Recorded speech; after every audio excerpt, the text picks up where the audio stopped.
Good morning, good evening, and good afternoon. So everybody's covered. Welcome back to Passionate World Talk Radio Network, a wholly owned subsidiary of Global Media Network, LLC, limited liability company. Educate, enlighten, entertain. And on today's program of State of Current Affairs with your hosts Lillian S. Caldwell and Viki Esther Chang from Singapore, yes, that mythical island across the Atlantic, parts of the Pacific, in case you don't know your geography. We are going to be talking about actually an opinion piece from an outsider looking in at the political fever gripping the outside community about the two candidates running for, yes, President of the United States, former President Donald Trump, and former Vice President, although she still is, Kamala Harris. So I'm going to turn it over to Viki since she's from Singapore and she has a few things to say about it. Good morning or good evening. Hi, good morning, good evening, good night. Here is 9:40 p.m. Singapore time on a Tuesday, the 15th of October 2024. And because we're on podcast and on YouTube and on all the platforms, you can always rewind and listen. The next year, the following year, this is going to be part of history. Lillian, yourself, and myself. What a wonderful time to be connected in these times. I mean, the world is in a turbulent state with we're fighting two wars. And according to Lillian, what you say, the third point makes it a third world war. We hope that doesn't happen in this part of the world because China is circulating its warships around Taiwan to warn them, right? And then you've got this geopolitical movement. Who is going to be friend with whom? Who is going to I don't want to be friend with this person. I want to be friend with this person. This is my BFF. You're looking at the news almost like a child. It's so childish. I mean, we need to have some women in power, right? So Lillian, a little bit about Singapore. We are an island. This is a tropical island, 1 degree north of the equator at the tip of the Malaysian Peninsula, and we are at the tip of the South China Sea.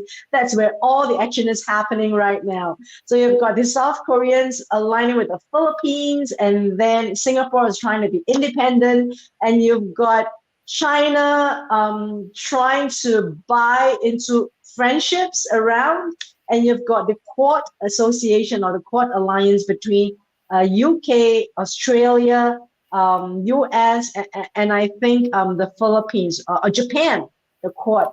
I think people who keep up with the news would know there are lots of geopolitical forces at work right now. A little spark can just make the third point of war happen. And I don't know if this part is going to happen in the US, Lillian. That's why we're talking about the American election, because you are in the heat of the moment. And we people watching in, probably I can give a little bit of an independent third person perspective from this side, but I don't represent everyone. I mean, I'm just going to share a very biased view of what I see around the world. It could be just selective news that I happen to watch, or those news that comes up, kind of pops out into your eyeball nowadays. Whoever buys the ads on YouTube and on TikTok, it will just come to you. So it's still a biased news world out there, if you call it the news. It's just the social media pushing out people's opinions and pushing out the narrative, whomever the forces become stronger. So a little bit about Donald Trump first, your candidate, who is the United States of America, former president, 45th president, right? Right. 2016. And it's such an unforgettable scene when he walks down from the Trump Tower, that golden colored escalator against the pink backdrop of the pink marble. That's where his building is, the Trump Tower, and he announces his candidacy. So, I remember that vividly because I was in France at that time, and I was looking at it. Oh no, He's running for president. Yes, maybe he's trying to drum up viewership for The Apprentice. Remember Oh, yeah. that was I think into the 10th one of the seasons of The Apprentice, and he was the main anchor of the show. People trying to compete for a job into the Trump organization. So that's my understanding of Trump during those times. He coming down the escalator, and it's almost 9 years. It's scary, right, Lillian? And now Yeah, he is. it is. It is because what the people who believe in him don't understand is that they're going to be paying with their lives. They're going to pay with their freedom that has been Yeah, guaranteed to them by the Constitution.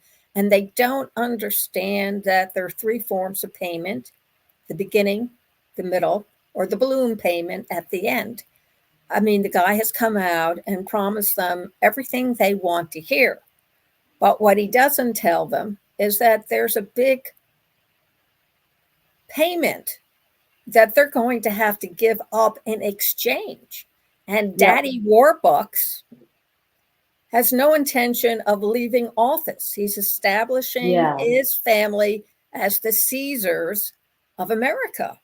And that yeah. when he dies, Exactly, he passes it on to his son. And what I don't exactly, understand exactly. is why the US citizens don't see the flim flam man for who he is. So, Lillian, I totally want to take this in a very respectful way. Whichever way this goes, according to the democratic vote of the people, the power in the hands of the people, U.S., besides India, U.S. is the largest democracy in the world in terms of sheer number of population. So, Lillian, that was the memory that I have of Donald Trump when he comes down this golden colored escalator and announcing with his beautiful wife that he's running for president. And you know what? With due respect and with great respect to the big name and the great country America is, I think a lot of people do look up to Donald Trump since those times. They looked up to him, I think, number one, because they are not in the country. I'm talking about people outside the country. I think he does symbolize to a lot of people, whether in Europe, in Africa, in Asia, he symbolized in sense of a brand, the aspirational brand. The aspirational brand that, hey, if you chuck at it, if you hustle like a New Yorker, if you work hard, whatever means, you will go out there. Isn't that what we were taught? He didn't work Um, for it. He yeah, didn't work for it. He got it from Daddy correct. So, through so I'm corrupt just going to do measures. a reflection of that's a difference between how the world viewed him, because the world viewed, I mean, a certain part of the segment of the world viewed him as, hey, he represented the aspirational brand of America, and isn't America um, symbolizes wealth and prosperity and the dream, and I think from what I read as an independent person from the outside, definitely is different from the people who live in there. I mean, the regime. People who are living in Singapore feels different from the people or the tourists who are coming in to visit us, right? So that was the first, I think, kind of impression that the world has, and it may not be true because it's all about perception. It's all about the image. Um, and we do not know how it filters down. And of course, the world, part of the world, like in Europe, did not want Trump at that time because he was saying, pay your due share at the United Nations and NATO, pay up. And people didn't like that because he came in and he asked for, he kind of bargained and he came in like a deal maker person. So there are different factions of the world that he is revered, or he is hated. A very controversial figure, even outside of America, right? You've got Europeans who really hated him, and you've got another part of the world like revered him because he's the billionaire. We don't know what's going to be in the country because we don't live in there. So there's the positive and the negative, and I think to your viewers and to your listeners who are in America, what I'm trying to convey is that even outside of the world, he is controversial. But I would like to say that um, it is something that it is a perception. Everything is about perception. Now let's talk about Kamala Harris. Again, it's about perception, right? There's one thing that I would like to emphasize is that the thing that stood out for Kamala Harris to the YouTube, to Facebook, is that from the social media that hits out is that she can't string a full sentence. She can't speak a full sentence. And she can't structure her thoughts and her opinion. One thing I want to say that we are not everyone is a born speaker. Not everyone is a born Toastmaster. Right here in Singapore or in parts of Asia and parts of the world, I think, you never determine an election based on a stage debate, because debates are a duel of I should say the duel of your speech, your command of how you are able to speak. But not a lot of people are able to be as eloquent as the Toastmasters. And a lot of us probably in Singapore, when we are put on the stage, we are not able to speak because we freeze, right? That's one thing, we freeze. Number two, we base our work performance on the outcome, not on how flowery your language or eloquence is. I mean, look at the British Parliament, right? They hit each other intellectually with big fat words, and at the end of it, things are not done.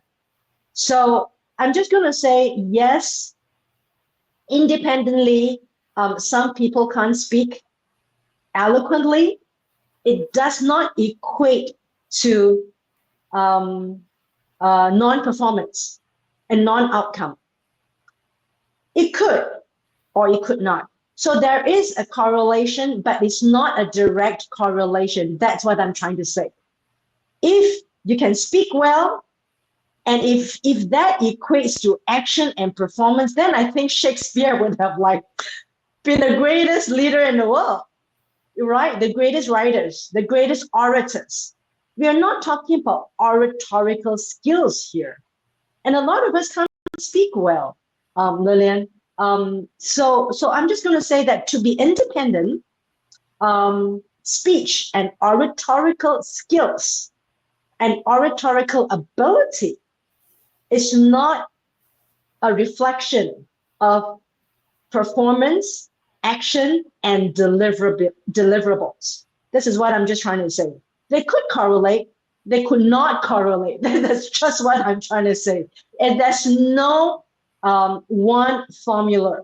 Okay, you could be good in your English to get 100 marks, but you could be bad in your mathematics. That's what I'm trying to say. Okay, this is an independent view. And of course, from perception, remember I talked about perception. From perception, the world, from the outside world, we are only able to base our judgment on perception, image, brand, positioning, things that are of marketing dimensions. So that's why the American campaign, there's so much marketing in it. Slogan, message, what are you going to do? What's your economic message? What's your formula? How do you speak? How you look? Your dress code, etc. How you walk? Are you going to fall down? Now, that is all about image. And the world sees America election, or I should say anything that social media puts to us is only a perception, and we can't be anyone to gauge a perception. I think only Americans will know what is and what isn't from the past history of achievements, meritocracy. Based on meritocracy, you got probably look at the resume, etc. I mean, that's the only thing we can look at based on a person's ability is the past achievements. So in terms of what I'm trying to say is that what we can do right now as independent viewers is look at it and look at, hey, what's coming out into our eyeballs? Is it an image? Is it perception? Are we forming our opinion based on that photo op? Now that's a big thing, right? And I'm afraid that first world countries like America, like I'm looking at it right now, you've got so many speeches and rallies. I'm so afraid that America is leading the way downwards, spiraling downwards in terms of just hitting out at each other. That's very scary for the rest of the world because we are looking at, one of the largest Western democracies, democratic country, and we're looking at how it can spiral downwards, based on looks and not substance. I think that is very important. And looks meaning that how you see, how you view, the perception, things that are just coming to you, versus substance. So I think it is difficult to talk about anything that's substantial because we're not in there. But I would like to also mention that the perception, like for Kamala Harris, because she's not able to string a full sentence or give an impressive speech like Obama, gives her disadvantage. Again, it's all about perception, unfortunately. And that's why, people are putting in billions of dollars into campaigns. I would call it marketing campaigns to kind of boost the image. So again, I would like to say, language-wise, you are not voting for someone with oratorical skills, but that's perception, again, from my point of view. Next is substance. Why don't you let us know the substantial part that people are voting for, Lillian, that the world is not listening, not hearing at all, because it's just like back and forth of hatred, words of hatred, from both sides. Why don't we talk about a little bit about substance and then substance of both parties, and educate the world, the bigger world out here, what you think and what they are, Lillian? I don't think they can. When this country was first formed and the people who became presidents, they were concerned about the country, the whole country. Yes, it was set up by white, wealthy people. And yes, most of the laws were made for white, wealthy men. Women were still considered a property along with the children and the cattle and the stock found on the ranches and the farms. Let's face it, guys. So the men who have been elected to the office of president have their own agenda. And they also have their own perceptions, personal views. But the commentaries all agree on one thing. If Trump is put back into office, he will exact a vendetta against everybody who has made trouble for him. So he's abusing the power of the president. He's supposed to represent the whole country. He represents the ultra wealthy. He couldn't give a rat's fact about anybody else because he doesn't know about anybody else. His education was solely geared for the wealthy. The wealthy in this country up until the 20th century were sent back to Europe, to the Western nations to finish out their education. How ironic is that? considering they came to the new world to get away from all the old stuff over in the old world. I find it hilarious and sad. And they still do that. The wealthy still send their daughters abroad to find wealthy husbands, and they send their boys over there to get the first class education at Oxford or Cambridge that they can't get here in the States. So it's a real irony to me of how we are perceived by the outside world.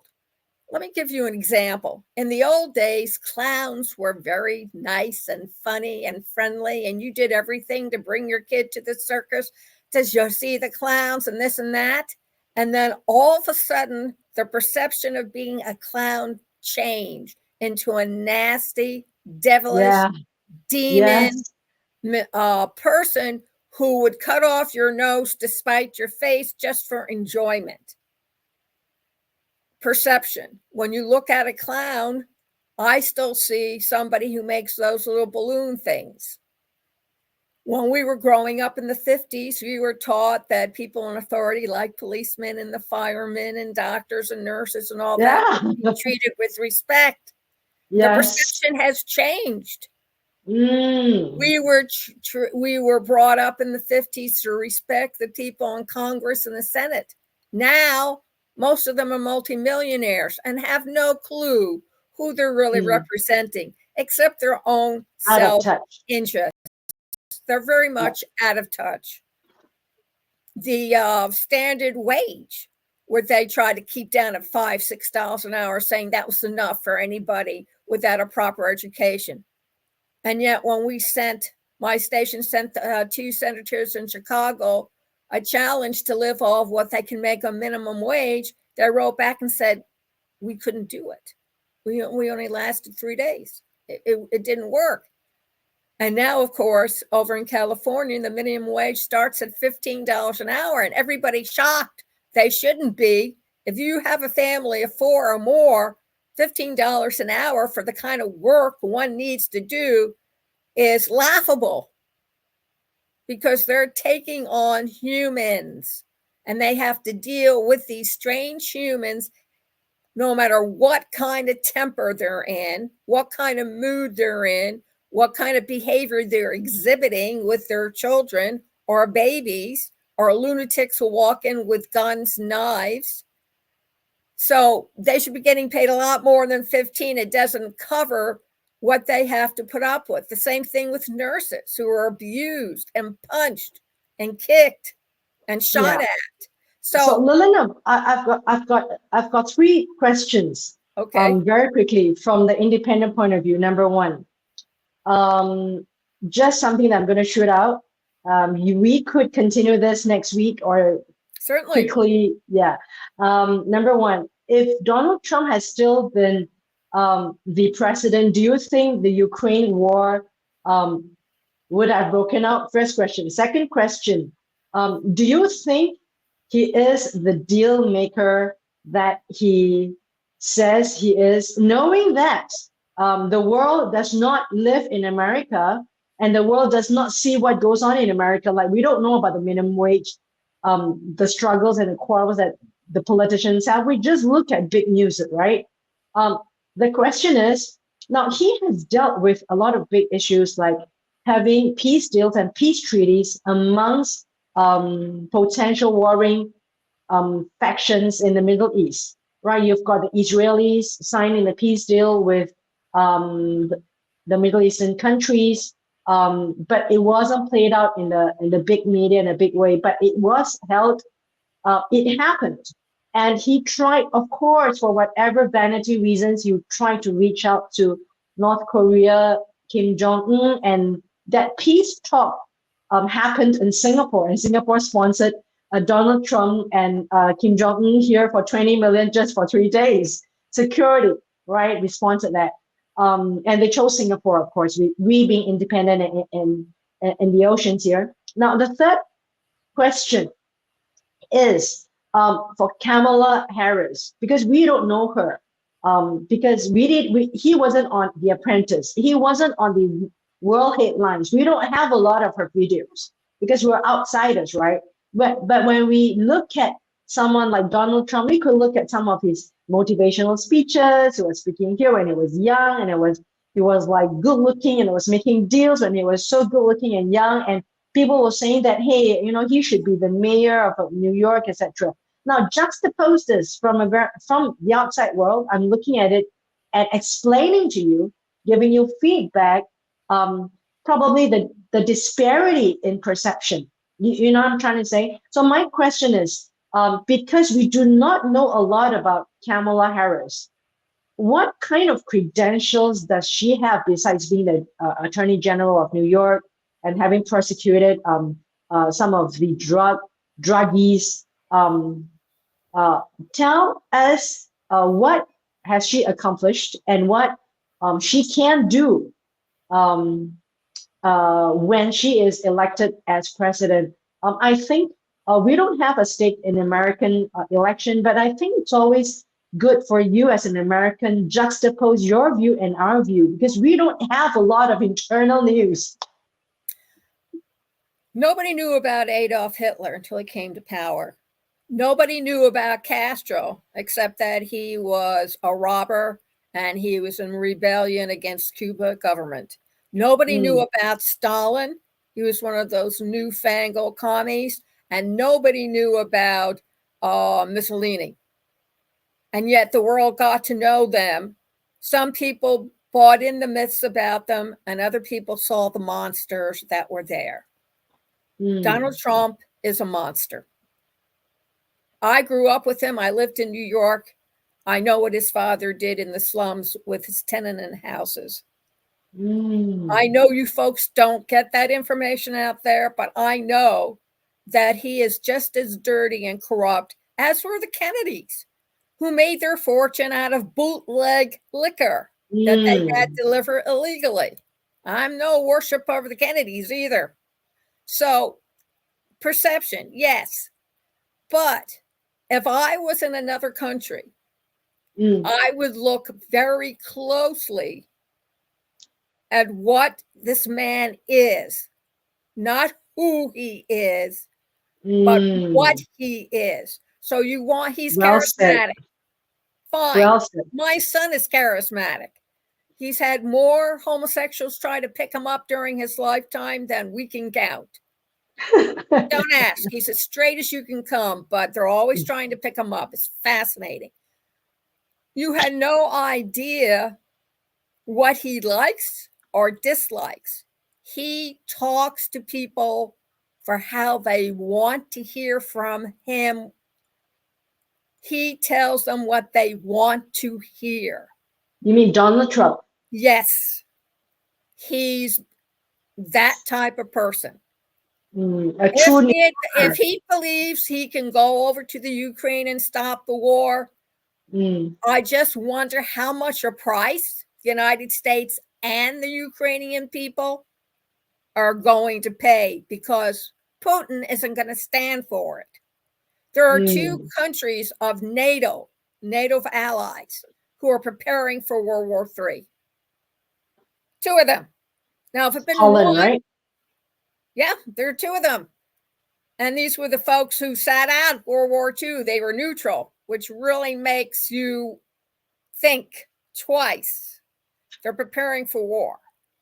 The other thing is Donald Trump, you cannot believe him because he talks from both sides of his mouth. He doesn't come up with the strategies. His advisors are what my son would call, I want to be prime minister, because those are the ones with the power. They put the words into the king's mouth. They put the words into Donald Trump's mouth. You didn't do too well in school. Neither did I, but I continue educating myself after I left. I don't get the idea he has done that. I don't even think he knows what a book is, let alone know how to read one. He has had many failed businesses, bankruptcy. I'm sure that doesn't get out overseas. No, he does. And then he talks and accuses Harris of being a liar, and yet he's already been tried in court for lying. Now, if I was an outsider, I would do my due diligence and ask Copilot on Bing, who is Donald Trump? What is the character of this man that is running for president a second time? What are his political motives? What is his personal agenda? And if you look, they'll tell you all about Plan 2025. There's a reason why people expose this stuff. One, because they want the notoriety, but two, they are so scared of having science fiction come to life that they want to warn the world. And whether the world is listening or not, that's a moot point. I mean, everybody turned their backs on the Jews when Hitler started burning them in the ovens. I mean, my parents were Jewish and they taught us that history of the war. I know more about that than most Protestants and Catholics and everything else because it's not part of their heritage. It wasn't part of their personal history, but I learned it. Now, third question about Kamala Harris. Tell us. I don't know. I took her as the lesser evil. The lesser evil. I'm not happy about the way she speaks, but she never got much of an opportunity to find her voice when she was vice president, for whatever the reason. I'm not laying blame anywhere, but I know that if you have something to say, you go and you say it. But I also know as vice president, there are rules and restrictions of what you can do and what you can't do. Incidentally, folks, if Donald Trump becomes president of the United States, this show will change drastically because he's going to restrict our freedom of speech, which means I cannot say bad things about him or the Supreme Court. And I cannot express my opinions truthfully. And that's what you're going to lose with the United States. There'll be just another. My question is that I think there's a question mark. If Kamala Harris becomes president, wouldn't it also equate to, because she probably hasn't proven herself so much? I don't know. A big question mark. I don't know much about her. Yeah. Only what I found on Google. I think if she becomes president of the United States, it will be good for women. Will she? And I think it will be good for dark-skinned women.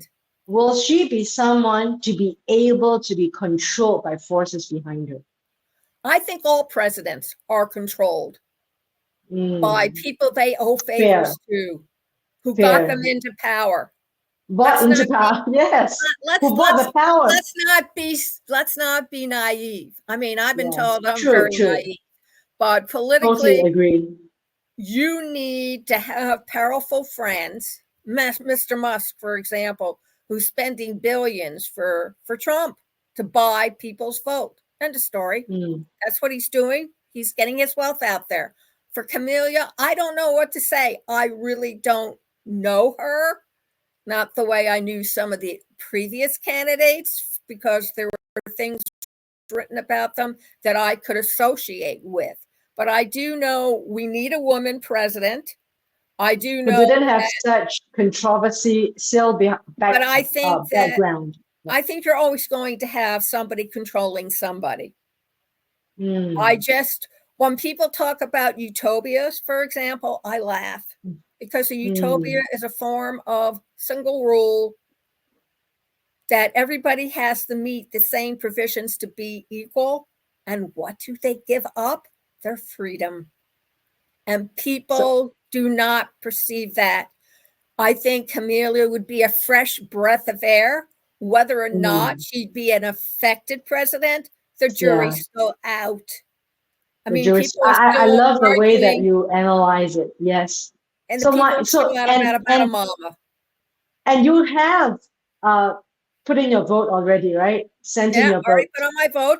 That's my question. My final question, and I think the world wants to hear from you. How much faith you have in the system of America? Because I mean, the system of America in terms of counting votes, You know that in many countries it can be rigged because there isn't a. I mean, it's easy to be rigged, right? When you're not here, I mean, come on, it's just a number. So how anything can be rigged, but I want to know from a scale of 1 to 10, how much faith have you got in that vote counting process to reflect the truth of the number? Well, the thing is, there are two kinds of votes that determine president: the electoral vote, yes, and the popular vote. Don't get the two of them confused. Okay, tell us about the popular The vote. electoral vote is Congress and Senate. Those are the people who make the choice. And if there's a tie within the electoral vote, it's either the president or the vice president who breaks it, which I guess is fair, as long as you don't have your own personal agenda interfering. The popular vote is who That's the popular. people really believe can do the Yes. best job. Which is you. Which is you. us. So yes. you can win the popular vote, but still lose the election on the electoral vote. Electoral vote because of the numbers, the weightage. Yes. The So weightage. How many people represent that state? Do you think that's democratic? I don't know. I don't think that the Greeks tried it first and they sort of stumbled around a bit after a while. Rome certainly tried it, and look what happened in Rome. Yeah. And for the ancient world, it was a large country. And Alexander the Great tried it. Alexander the Great left the political systems alone, but he was still supreme leader. And then you have all the kings who are descended from God. That must have been So tell me what faith you have in your vote that you will be counted. I don't know. I mean, I put my vote in. My candidate might win. My candidate might lose. Is it fair? At this point in our civilization, is the fairest we are ever going to get. Note of point, ladies and gentlemen, in every single science fiction book that has been written, they end up with a king. Next question, Lillian. When you go out to vote, because you did it by post, and I think this is really interesting for people in different parts of the world. When you write your vote and you post it, is it anonymous, or do they identify you? No. It is anonymous. You have to select the people you want. You put it into a security envelope and seal it.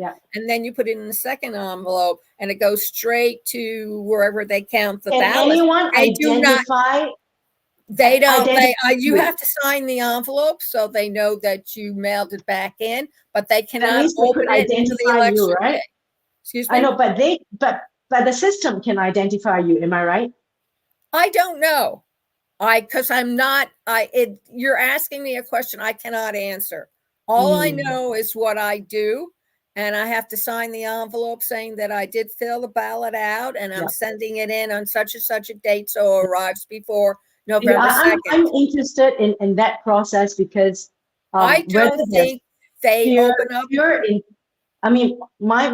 Because my concern is, are there fear in people because they identify themselves for a particular vote? Like no, they can't. They don't know me from Adam.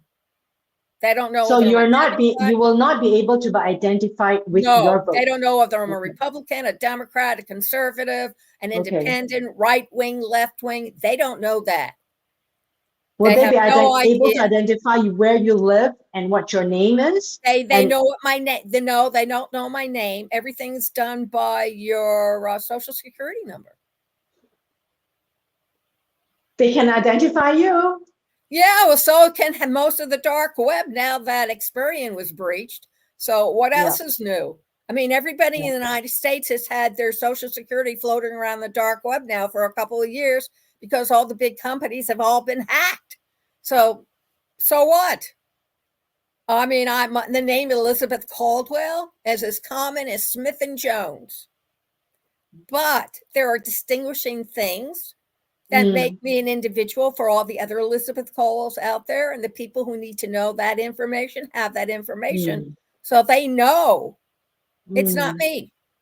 And that's pretty much it. But no, they cannot identify who you are. I mean, the post, you have to put return address when you send anything through the US mail. So if it doesn't reach where it's supposed to go, they can send it back to you, but they don't know who the hell I am. I mean, one of the biggest scams and frauds in this country is that people take names off of tombstones or gravestones and get social security numbers for them. And these people have been dead for 300 years. So I just, the level of sophistication, especially now with artificial intelligence, is off the charts. So I really, they don't know that I'm Elizabeth Cole and I live in Reading, Pennsylvania. They don't know that. So in that case, will the system be able to have fraud, as in someone takes your same address and the same identity and get the vote They out? can if they want to. I mean, the dress that I use for what I use for, there are 300 units in this community where I live. They all have the same address. The only thing that separates them is their unit number. But if they don't have the unit number in, they have no idea. And the people at the front desk certainly isn't going to be giving it out. Yeah.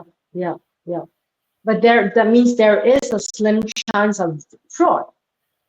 There's always fraud. I mean, if you've been paying attention to the last election, that's all that Trump complained about was fraud. And most of it apparently was committed by the Republicans.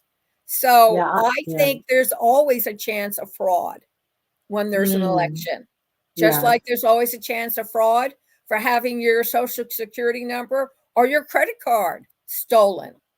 I totally appreciate your description, because I'm just trying to get a little bit of education about the election counting process, because every country does it a little bit differently. And you don't want fraud. You don't want your vote to be disguised and to be taken. It can't be taken by somebody else because it's already been done. I mean, that's American. That's American. And that's American. The rest of the world, the rest of the world evaluate that. People cast bat and paper and drop them in the super passives. People can take the paper out and burn it. You don't know what goes on after you leave for voting. I mean, in the ballot boxes, exactly. I mean, it's corruption. There's always going to be corruption, just like there's always going to be the poor and the wealthy and injustice. I mean, it's just going to exist. Why? Human nature. And you know, Lillian, the way I see it personally, it's an election between the poor and the rich. Yes, the way I see what it. It is. And sometimes the poor wins, but most of the time it's the rich. And we need to wrap this up.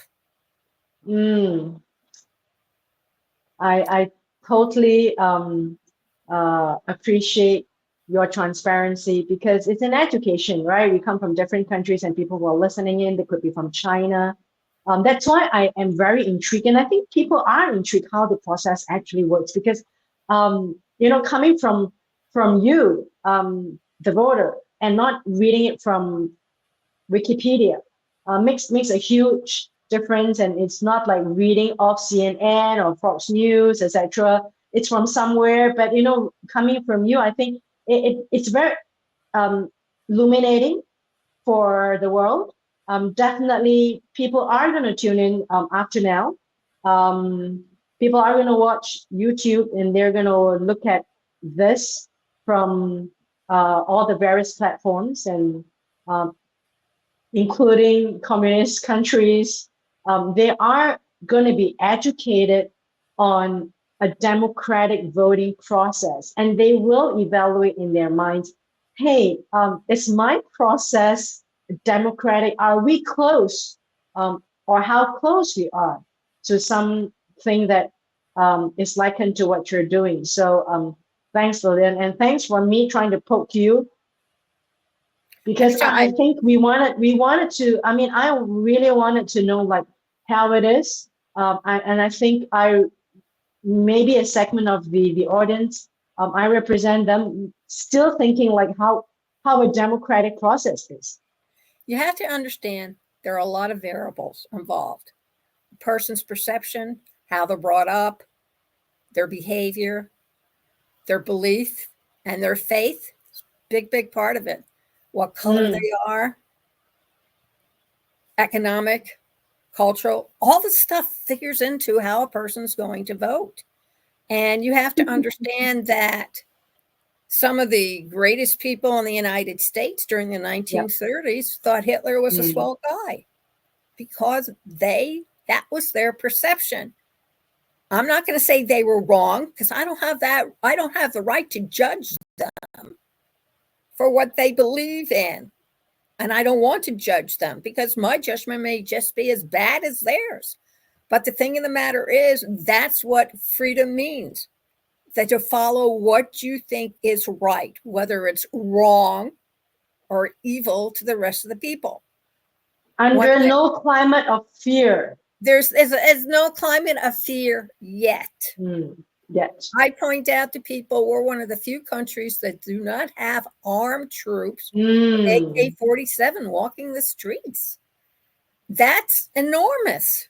Or there are no military security posts all over the place that we have to drive and identify with our card or whatever and be frisked before we're allowed to go from one state to the other state. People in the United States have taken this stuff for granted since our inception. They don't understand what it's like in Eurasia. They don't have a clue. And they don't want to know, but they may get to see it firsthand. You don't know. So my advice to people is get your head out of the sand. Whether you like it or not, we're one planet, one world. And whatever I one totally country appreciate that. does Yes. Yeah, is going Lillian, to affect the rest of I the world. I totally appreciate this episode because I think a lot of us coming from different parts of the world um, have their eyes on the American election, and any kind of like reflects on them and their situation about how a process works out, for them, and how it is different. I think there's a lot of education that the social media is giving to the world, and I think our talk like this is needed in the world. You're coming from a different kind of process, and someone tuning in, listening in, um, they are coming from a different process. Myself, from this part of the world, we've got a different process. We've got a different kind of parliamentary system structure, and that again impacts on how a country is governed. So thanks, Lillian, for that. It's a huge illuminating episode we've got here, Lillian. Thanks for that. One more thing before I close it down. This year's Nobel Peace Prize went to two survivors of the atomic bomb that was dropped on Japan. The United States has never apologized for dropping those bombs because in their perception, they had the right to do it. Now, I'm not going to fight with anybody about it, but it's about time that a survivor from the atomic bomb, the first or second one that ever was dropped during wartime, they gave it to the survivor because he and his family and generations of their family are paying a high price. I would love to see some concentration camp survivors, if any are left, to also receive the Nobel Peace Prize because let's talk about that next week. Recognition. I can hardly wait for this. I had to say that. I want to thank everybody for joining us this evening, this morning, this afternoon, wherever orbit you are, whatever planet you claim you are from. You can this is intense, Lillian. all over again at our website, https://passionateworldtalkradio.com. Scroll down, look for State of Current Affairs, click on it. It'll take you to a Google link, click on it, and it'll take you inside the bowels of Passionate World Radio Network YouTube. You can also see it on the regular youtube.com /@ Passionate World Radio, facebook.com/Passionate World Radio, linkedin.com/Lillian Caldwell, and all about 25 different other social media platforms. So please go and take a listen. Also, this program, State of Current Affairs, was brought to you by 3 companies. The first one is by Viki Esther Chang, who owns a publishing company, and she's offering the opportunity to have your memoirs written. So you can contact me and say, I am interested. Please give us your name, your email address, and a good time for her to contact you. She's in Singapore, so unless you have overseas phone texting, it gets rather expensive. So we'll need to email. The email is pwrnetworkllc@gmail.com, or you can text me at 484-364-1032. The second company is by The Obstacles, a podcast training. It's a 2-month course. Go over to https://education.passionatworldtalkradio.com/masterclass. And the third one is by MyFlex. So check it out at http://AI with Lillian, LILLIAN.com, and see what Mark Cuban is talking about. Thank you all very much for joining us. And next Monday, if you want to get involved in next Monday or Tuesday State of Current Affairs, either email us at pwrnetworkllc@gmail.com or text us at 484-364-1032, and we will send you, provided you send us your email, an invitation to come and join us. Thank you all very much for listening, and remember, please keep listening. Thank you.